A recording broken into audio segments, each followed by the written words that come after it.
자, 4월 주식시장을 함께 전망하고 준비해 보시죠. 인플레이션 그리고 금리 또 러시아와 우크라이나 사태가 우리 시장에 어떤 영향을 미치게 될지 중점적으로 고민해 보는 시간을 마련했습니다. 메리츠증권 채권 담당의 윤여삼 애널리스트 모셨습니다. 어서 오십시오. 네, 안녕하십니까.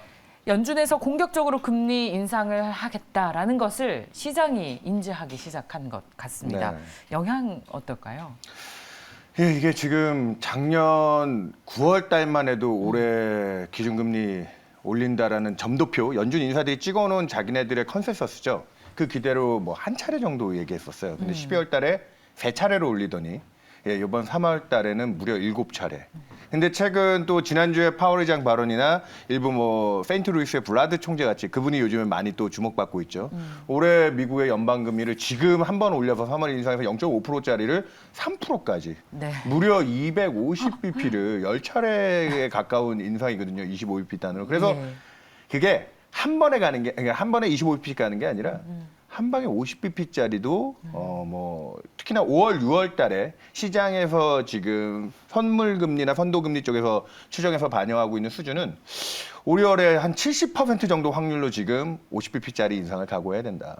근데 이 정도는 사실 90년대 중반 이후로 뭐 2000년대 들어와서 50bp 인상이 없었거든요. 지금 인플레이션 발등에 떨어진 저 인플레이션을 잡겠다고 당장 이 팬데믹 위기 국면에서 이제 몸이 얼마나 회복됐는지 모르겠는데 약을 그동안 많이 썼으니까 경제 성장률도 좀 올라오고 몸 상태가 좋아졌겠거니 하고 들어가고 있는데 예, 지금 그 조금 올라오는 인플레이션이나 열을 잡겠다고 해열제를 좀 과하게 쓰는 국면 아니냐. 그래서 그 뒤를 또 걱정해야 된다. 그 대가는 그동안 좋았던 주식시장, 뭐 채권시장은 지금 당연 곡소리가 나고 있고요. 네. 그래서 지금 금융시장 전반적으로 이 통화정책에 대한 부담을 3월 FOMC까지만 해도 그래도 정말 저렇게 무리하게 갈 수 있을까 했는데 지난주 파월 의장과 여러 연준 인사들의 발언으로 인해서 그 정도는 지금 각오하고 들어가고 있다. 이렇게 보시면 될 것 같습니다.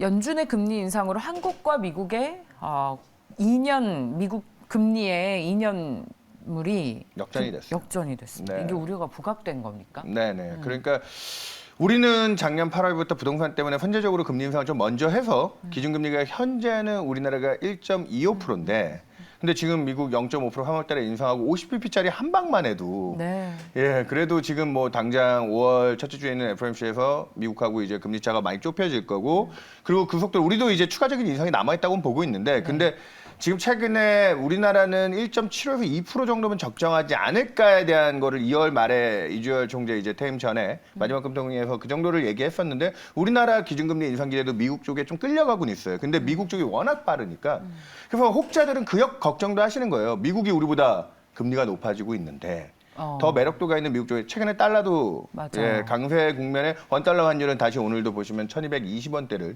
지금 치솟고 있는 상황에서 외국인 자금 이탈되면 어떡하나 뭐 그 걱정들을 많이 하세요. 근데 제가 여기서 하나 확실하게 얘기 드릴 수 있는 건 그 금리 역전됐다고 해서 채권 시장 쪽에서는 단순히 금리차, 미국 금리가 우리보다 높다고 해서 그것만 쫓아서 자금이 이동하지는 않습니다.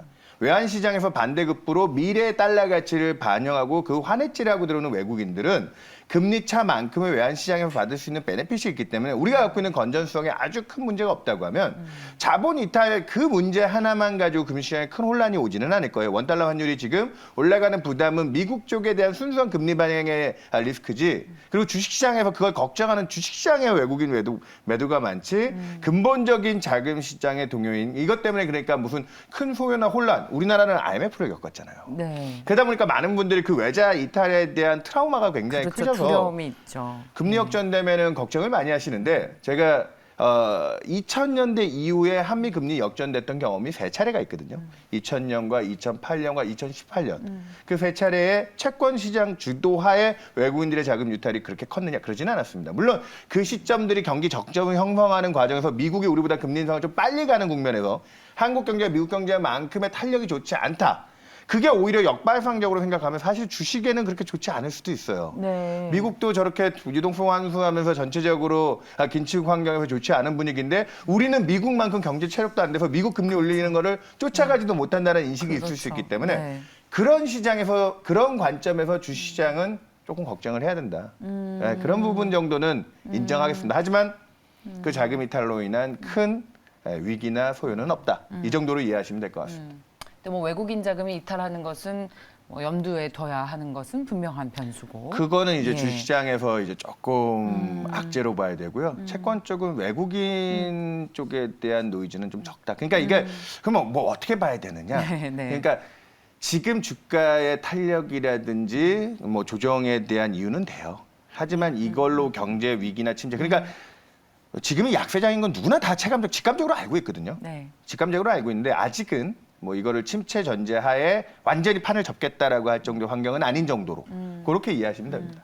그 얼마 전 선전시도 완전히 도시 전체를 셧다운했고 아 그렇죠. 이번에는 중국의 경제 도시인 상하이도 봉쇄하고 2,500만 명 시민에 대한 코로나19 전수 검사를 실시한다고 합니다. 맞아요. 그래서 오늘 우리 주식 시장에서도 중국 관련 소비주들이 많이 빠지는 요인이 되고 있거든요.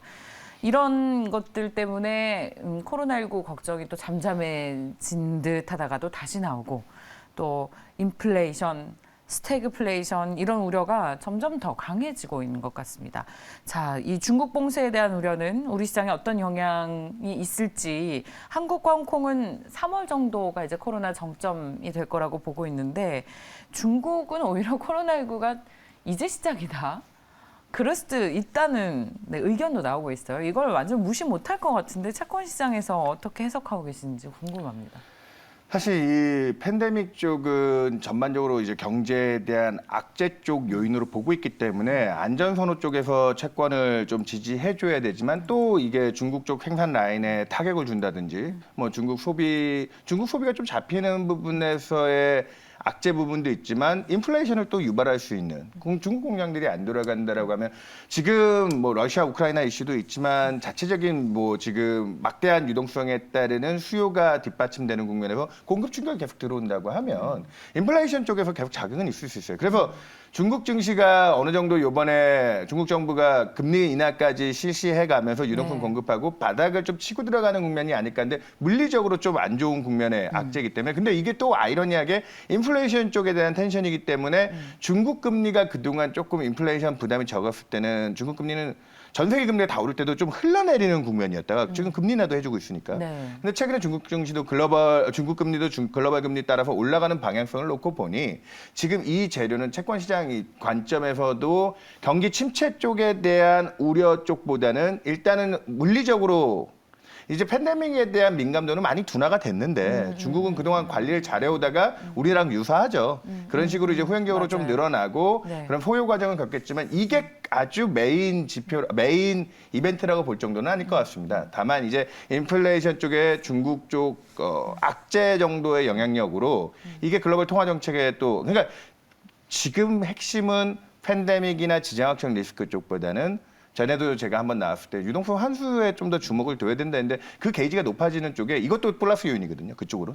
그렇기 때문에 주식시장이라든지 이런 쪽에 인플레이션에 대한 해석이 부정적으로 가는 재료로 봐야 된다. 그러니까 단연 뭐 애초에 팬데믹이라는 것 자체를 좋게 보지 않는데 그쪽에서 유동성이 좀 풀리는 쪽에서 통화 정책이 완화적이라면 긍정적인 부분을 볼 수 있겠는데 지금은 그런 쪽의 해석은 좀 차단된. 그렇죠. 예, 그래서 금리가 중국 금리도 오르고 있다라는 점. 예. 예, 그런 부분이랑 연계해서 보시면 예. 그러니까 이게 뭐 아니 다 안 좋은데요? 예, 그러네요. 예, 지금 희망을 걸 게 없나요? 그렇다면? 그래서 지금 전반적인 환경은 다만 경제 침체까지 뭐 지금 장량기 금리 역전 중심으로 해서 미국의 2년, 10년 스프레드가 20bp까지 줄어 들어왔는데 맞아요. 예. 이번엔 다르다. 이번에는 뭐 이거를 뭐 파월 의장도 지난주에 단기 금리 쪽에 선도 금리로 놓고 보면 그쪽은 아직 버퍼가 있기 때문에 이거 장량기 금리 주는 거 가지고 지금 침체를 논할 단계는 아니다라고 하는 부분은 저도 인정은 합니다. 그렇기 때문에 앞서 경제 침체를 전제하에 지금 여러분들이 모든 자금을 다 환수하고 주식시장에서 떠나야 된다.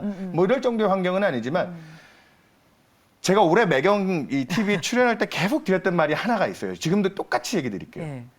작년까지는 더해가는 경제였다라고 하면 지금은 빼가는 경제다. 그러니까 지난주에 미국 증시도 잠깐 안도하면서 좀 낙폭의 뭐 절반 정도의 반등이 나오는데 그거를 정고점을 회복할 수 있을 정도의 의미 있는 반등이냐 아니면 기술적 반등으로 둬야 되느냐.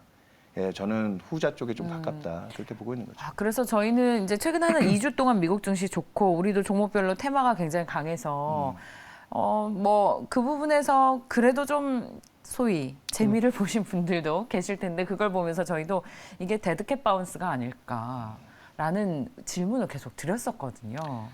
그러니까 저 같은 채권쟁이들이 원래 비관적인 안 좋은 쪽 데이터를 보는데 그쪽 데이터들은 지금 계속 쌓이고 있어요. 그러니까 아, 그래요. 뭐 제일 대표적인 걸로 지금 이제 주식 투자를 하시는 리테일 고객분들도 장단기 금리 차에 대한 얘기들, 그리고 이게 역전됐을 때 경기 침체에 대한 요번엔 다르다라고 얘기하지만 제가 이 일을 시작한 이래 18년 동안 그리고 그 앞전의 자료를 봐도 그 금리 역전되는 순간에 많은 전문가 이코노미스트들이 다 이번엔 다르다고 했지만 이번에 다르지 않았던 경험이 대부분이어서 지금 역전되기 전까지는 좀 시간이 있다고 보고는 있습니다. 지금 단기금리 쪽이 워낙 파월 의장 말따나 정책 기대를 좀 선반영 그리고 스마트해진 시장 영향 때문에 단기금리가 워낙 빨리 올라와서 스프레드가 줄었기 때문에 그게 당장 뭐 반년 이내 그렇게 쉽게 역전되겠어? 이 지금 미국의 2년, 10년이 20bp 정도 차이를 0.2%포인트 차이를 두고 있는데 이게 좀 오랫동안 고착화돼서 갈 수 있는데 그동안은 여러분들이 치고 빠지는 아까 얘기했던 테마주 네, 그리고 네, 오히려 네. 지금 다이어트가 끝난 성장주 쪽에서 기회를 찾는 분들이 많아요.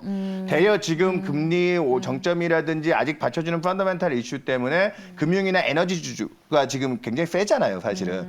그쪽에서 뭐 좀 큰 트렌드를 보시는 분도 있지만 아니요, 그쪽은 아닌 것 같습니다. 경제에 대한 전체적인 탄력은 빠지는 쪽에서 오히려 다이어트가 선제적으로 끝난 성장주 쪽에서 지금 남아있는 기간 동안 기회를 찾는 분들이 있는데 문제는 그거죠. 네.